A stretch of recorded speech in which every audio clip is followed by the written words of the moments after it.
Avec l'aide de Dieu, nous ferons et nous réussirons. Donc ça, c'est toujours l'Efranoun, responsable du Rav Mimoun. Alors ce livre, il est un peu, pour les gens normaux, il est un peu lourd à étudier, c'est pas évident.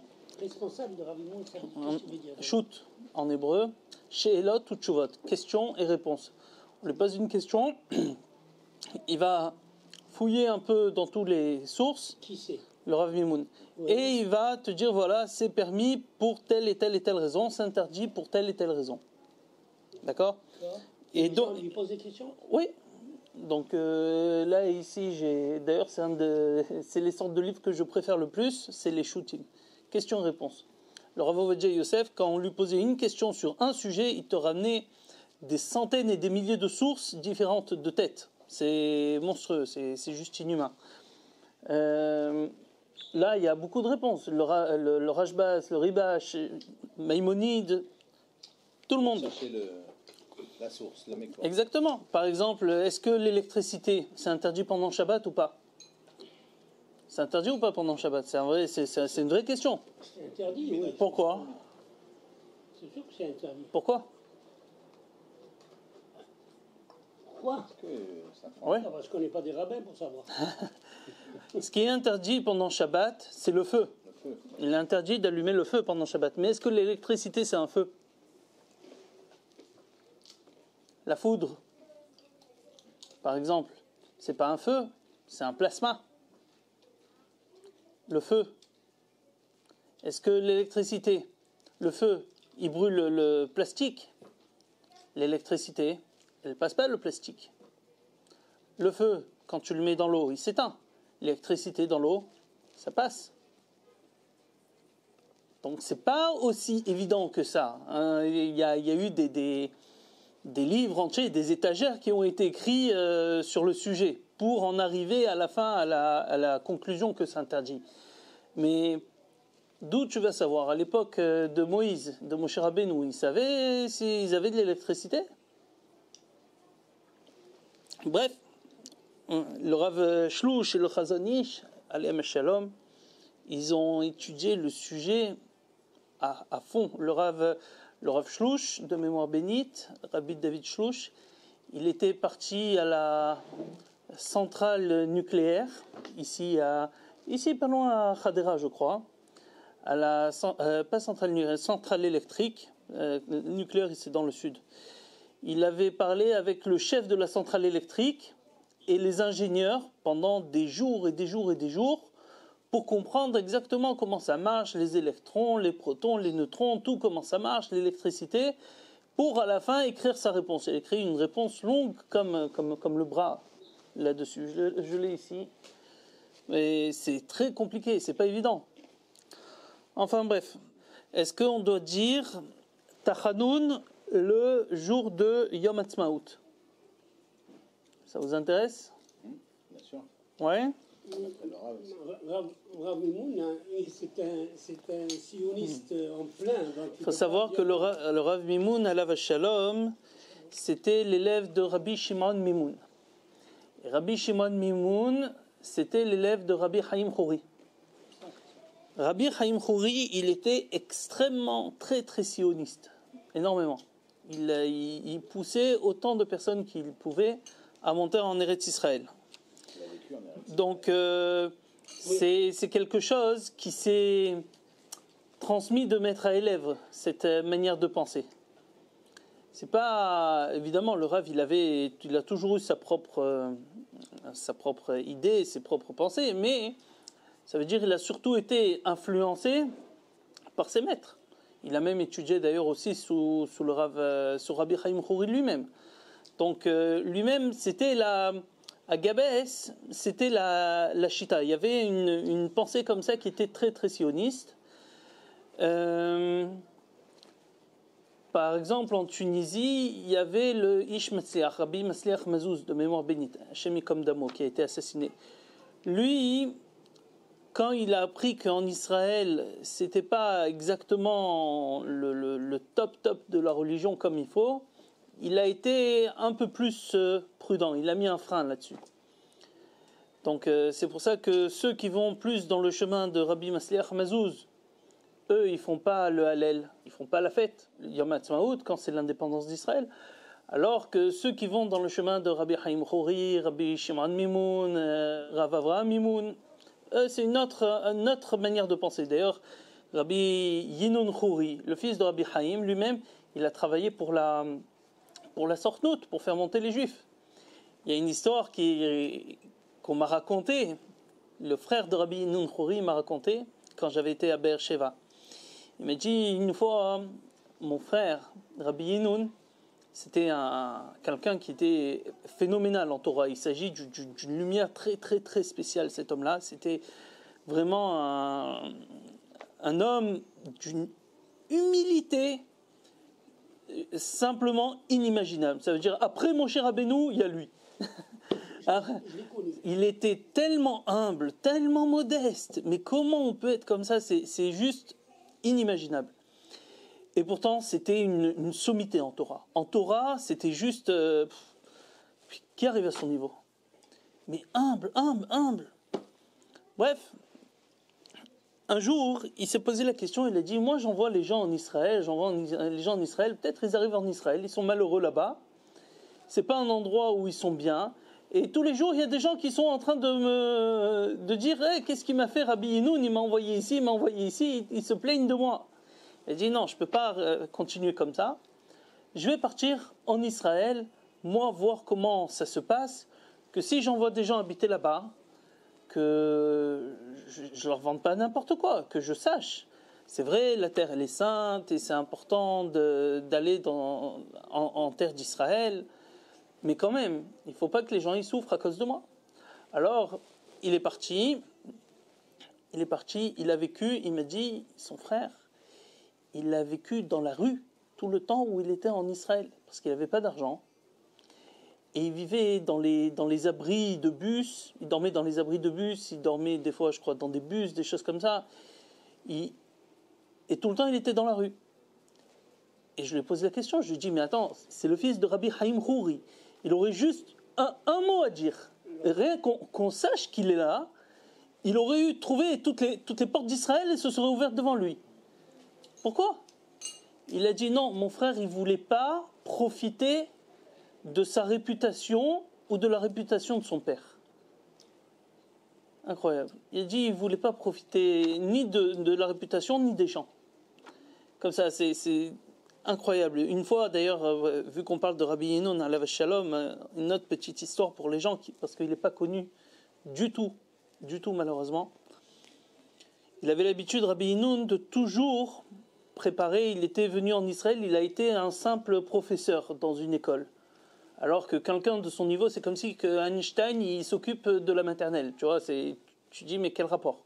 Il était simple professeur, mais il faisait toujours attention à donner à ses élèves l'amour de l'étude et l'amour de la Torah et la droiture. Et tous les ans, pour le retour à l'école des élèves, qu'est-ce qu'il faisait? Il a rangé la classe.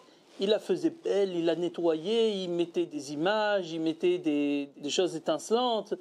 Bref, il faisait que les enfants y rentrent et qu'ils voient que ça soit beau, que ça leur donne envie de venir à l'école, que les enfants aiment venir en classe. Donc pour le début de l'année, il faisait que ça soit beau.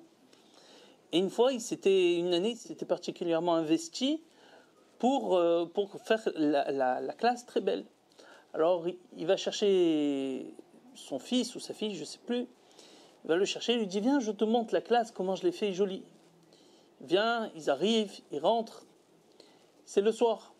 Alors, il ouvre la porte, et ensuite, il ouvre la porte de la classe, et il dit, on reviendra demain matin. Il referme la porte et il s'en va.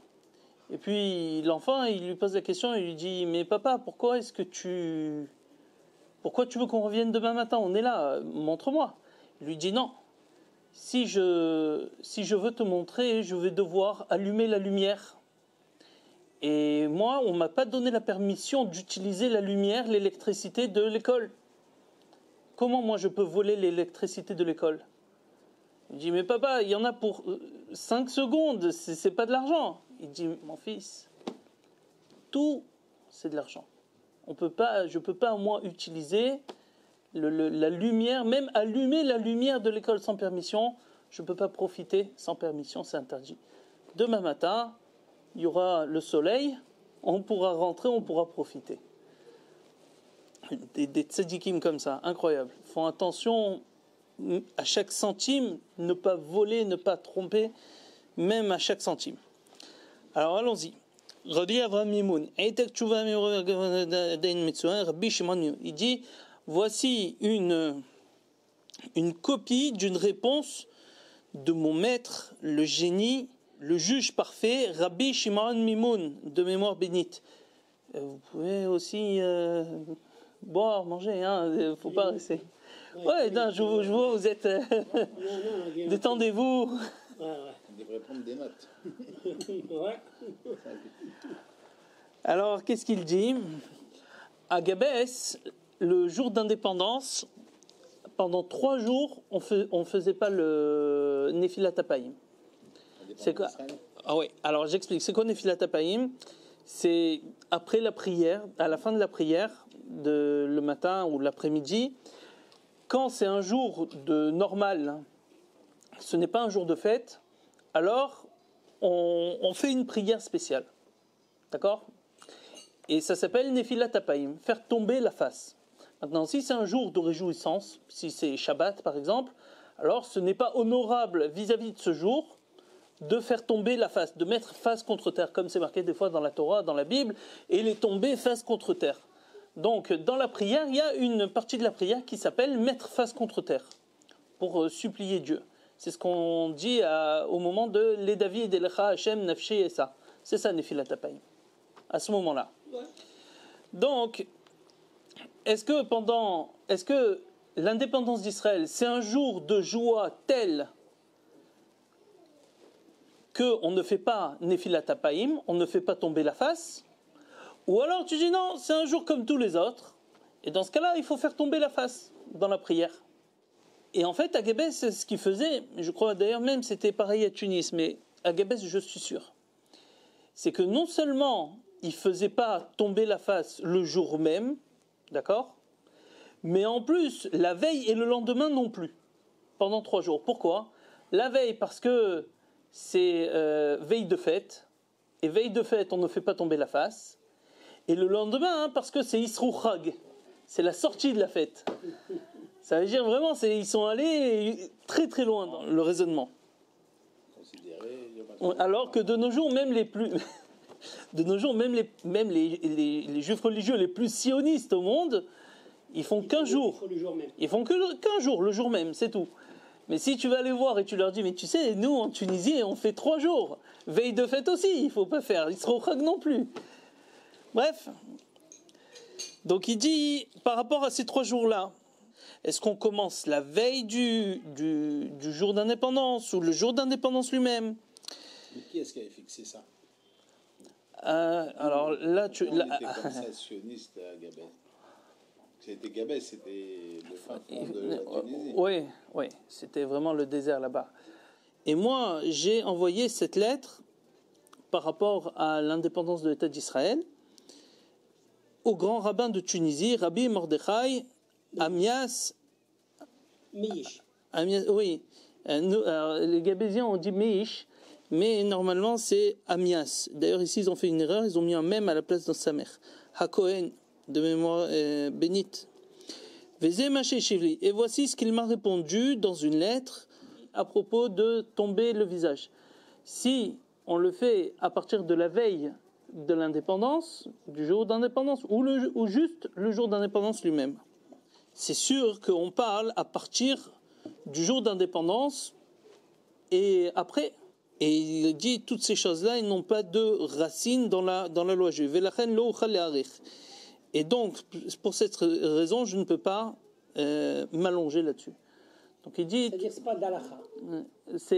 Il n'y a pas de racine dans la halakha qui permettrait de faire la veille du jour d'indépendance, déjà annuler Nefilat Apayim, tomber la face. Surtout que ça tombe en plein milieu du Homer. Et pendant le Homer, donc on est avant le 33e jour du Homer, donc c'est vraiment le moment de deuil. Alors là, maintenant, c'est le Rav Mimoun qui vient qui vient répondre. Apparemment, il n'a pas aimé cette réponse de Rabbi Meir Isha Cohen. Attention, hein, Rabbi Meir Isha Cohen, c'était un kadosh, c'était un saint. Je l'ai connu aussi. Waouh, c'était... C'est une histoire? Non. Comment? Ah bon? Donc c'était un homme qui était extrêmement saint, Rabbi Meir Isha Cohen. Je l'ai connu. Mais avec le bournous, comme ça, blanc. C'est des hommes, c'est des anges. Quand tu les vois marcher, c'est des anges. Alors là, il y a le Rav Mimoun qui vient répondre là-dessus. Il vient parler là-dessus. Il dit, moi, voici ce que je me rappelle quand j'étais petit agneau à l'époque du grand Rabbi Haïm Khouri de mémoire bénite. Que nous, on avait la coutume, pendant 3 jours, de ne pas dire Tachanoun. Rabbi Haïm Khouri, il est du niveau il a les épaules aussi larges que celles de Rabbi Meir Isha Cohen. Ouais. Les deux, c'est des sommités.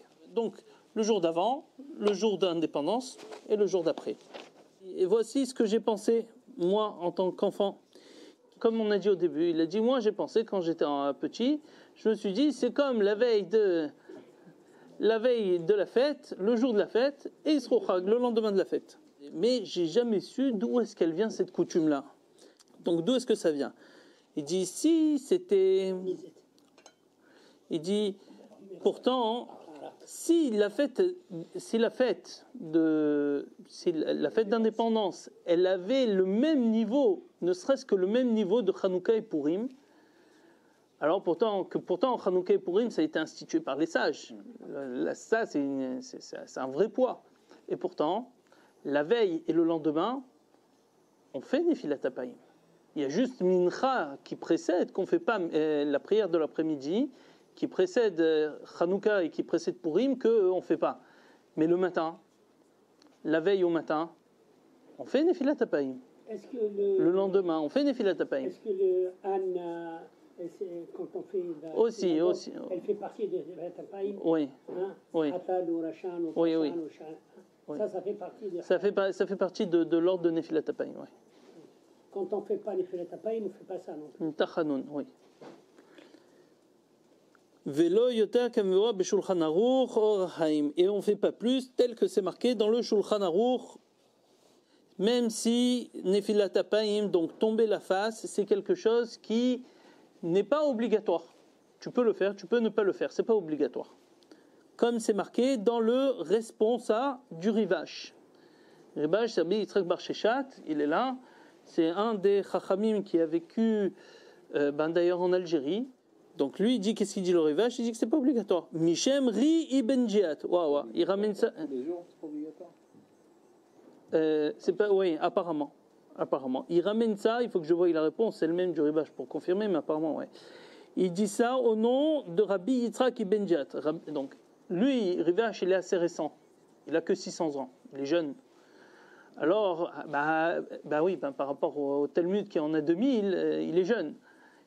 Alors que Rabbi Yitzhak Ibn Jihad, là, il est beaucoup plus solide parce qu'il est beaucoup plus ancien. Rabbi Yitzhak Ibn Jihad, il a vécu il y a 900 ans. Il apporte à son nom Donc le Ribash, il ramène au nom de Rabbi Yitzhak Ibn Jihad. Donc c'est un qui a 600 ans qui ramène au nom d'un autre qui a 900 ans. À l'époque du Rif. Là, c'est beaucoup plus lourd. On parle d'une époque qui précède le Rambam. Un tout petit peu, ou la même époque du Rambam. Donc c'est vraiment il y a 900 ans, là c'est beaucoup plus lourd. Et il a ramené des arguments dans ce sens. Et le tour aussi il vient, là c'est sérieux. Là, les autres aussi sont sérieux, mais le tour il est connu de tout le monde, donc c'est pas il n'est pas attaquable. Le tour c'est du lourd, c'est du très lourd, parce que tu peux dire, bon, toi tu as trouvé Rabbi Yitzhak Ibn Jihad, il faut connaître ses réponses, il faut aller jusque chez lui, c'est loin. Mais le tour, c'est connu de tout le monde. Donc il dit, c'est comme ça qu'il dit le tour, au nom de Rav Nitrona Gaon, encore plus haut le tour, il remonte. Le tour, c'est le fils du Rosh, Rabbeinu Asher, qui a vécu à l'époque du Rashba, il y a à peu près 800 ans. 750 ans, 800 ans, 750 ans. Donc c'est entre 700 et 750. Le taureau, il a vécu il y a entre 700 et 750 ans. Et il ramène au nom de Rav Nitronai Gaon. Rav Nitronai, il vient de l'époque des Géonim. Donc là, on remonte dans les années 700 à peu près. 700, 800. 800. Donc, il y a 1200 ans. C'est encore plus solide. Exactement. Mais je ne comprends pas une chose. Est-ce que... C'est Chérour, hein, on peut poser Oui, une question, hein. bien sûr. Pourquoi ceux qui sont 900 ans, ils sont plus sûrs que ceux qui ont 700 ans, 600 ans? Ah, parce qu'ils sont plus près de la source. L'eau, quand tu la bois, si tu la bois de la source, ou tu la bois après qu'elle a descendu en aval, après qu'elle est descendue et qu'elle se soit retrouvée quelque part, c'est pas la même eau.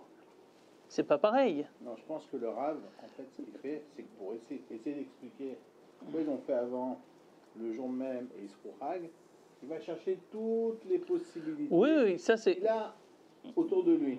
Donc ça peut être aujourd'hui, ça peut être il y a 1200 ans, et il va ramener tout ça, il va compiler, et lui après il va regarder qui c'est qui pense comme ça, qui c'est qui pense comme ça, pourquoi c'est mieux de penser comme ça, pourquoi d'après, et on va tirer quelque chose. C'est Nahon, mais lui il a posé une autre question. Il a dit pourquoi est-ce qu'on remonte parce qu'en fait, c'est plus juste avant qu'on Voilà, commence. c'est ça, voilà. Parce que je ne pose pas la question pour le Rav.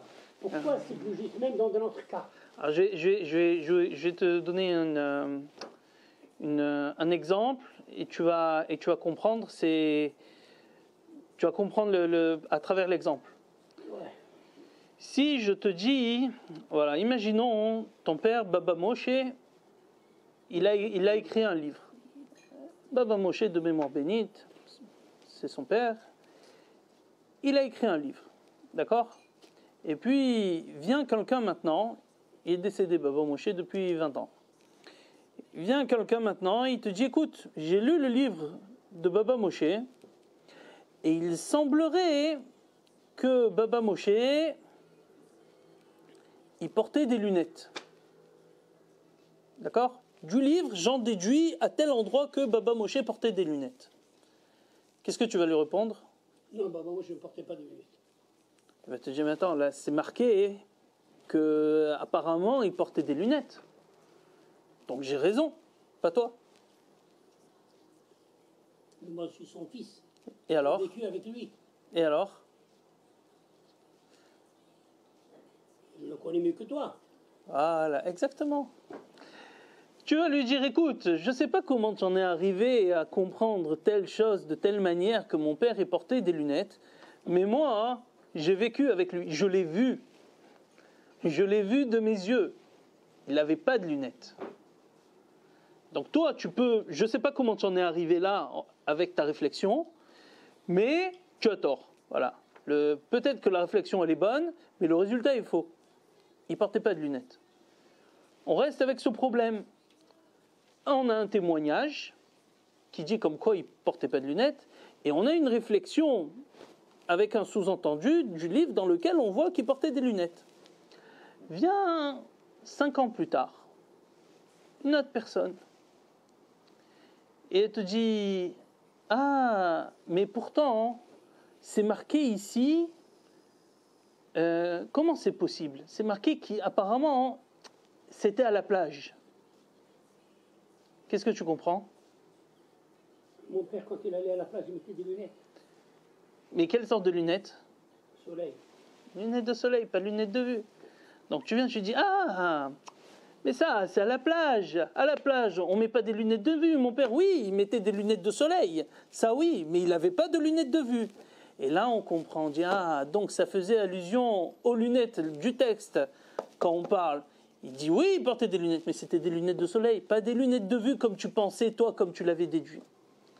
Pareil, quand tu vas étudier le texte du Talmud, de l'extérieur, tu viens, tu connais rien, tu apprends à traduire l'araméen. Si tu n'as pas le contexte dans lequel ça a été écrit, par qui ça a été écrit, de quelle manière, dans les conditions que ça a été écrit, etc., tu peux comprendre X. Alors que vient un autre, qui n'est pas aussi intelligent que toi, un homme très très simple. Il te dit, ah mais non, non, non, c'est pas du tout ça, tu as mal compris. C'est pas comme ça, c'est autre chose. Maïmonide, plein de fois, il s'adresse aux sages de Lunel, il leur dit, et même pas il va leur répondre argument contre argument, il va leur dire, non, non, vous n'avez rien compris au Talmud. Le sujet qui est marqué dans le Talmud, c'est pas du tout ça, vous vous trompez totalement. C'est pas comme ça qu'il faut le lire, il faut le lire autrement, je vais vous expliquer comment on fait maintenant. Parce que Maïmonide, lui, il était présent. Parce que lui, Maïmonide, il a reçu de son père, qui a reçu de son maître, qui a reçu. C'est qui les Géonim, Ravni, Tronei, Gaon qu'on vient de citer? C'est qui les Géonim? Les Géonim, c'est les héritiers directs de ceux qui ont écrit le Talmud, les Amoraïm. Le Talmud, il a mis 500 ans pour être écrit. 500 ans. Avec des centaines de sages qui s'y sont mis. D'accord? Pour finalement avoir quelque chose de très, très, très, très condensé. Donc, eux, ils viennent, ils te disent, ok, c'est comme si je te dis, tu rentres dans une... Je vais essayer maintenant, moi, de cette pièce. Si je veux décrire cette pièce, comment je fais? J'écris, il y a des livres, il y a le Or Zaroua, Maram Rotenburg, Sefer HaTrumot, Shulchan Aruch. Je dois citer chacun des livres, si je veux être précis, il faut les citer chacun. Il y a une armoire blanche, il y a des murs, il y a telle chose, il y a une table au milieu, il y a 6 chaises autour, etc. D'accord? Ça va me prendre tout un pavé pour décrire exactement l'endroit. Et malgré tout, il se peut que des détails ne soient pas inclus. D'accord? Par exemple, tu peux savoir qu'il y a une horloge, mais tu ne sais pas à quoi elle ressemble exactement l'horloge. Là, alors que quand quelqu'un rentre dans la pièce, d'un coup d'œil, il sait qu'est-ce qu'il y a dans cette pièce. Ce que toi, ça va te prendre 1 mois pour comprendre, déduire ce qui a marqué dans le livre et comprendre ce qu'il y avait dans cette pièce, eh ben un autre, en rentrant, il va comprendre tout de suite. Si j'essaye juste d'expliquer cette bouteille, comment elle est, ça va prendre du temps. Il y a une petite fissure sur le côté, sur un angle de tel angle, de tel degré, qui avance sur tant de centimètres, puis ça revient.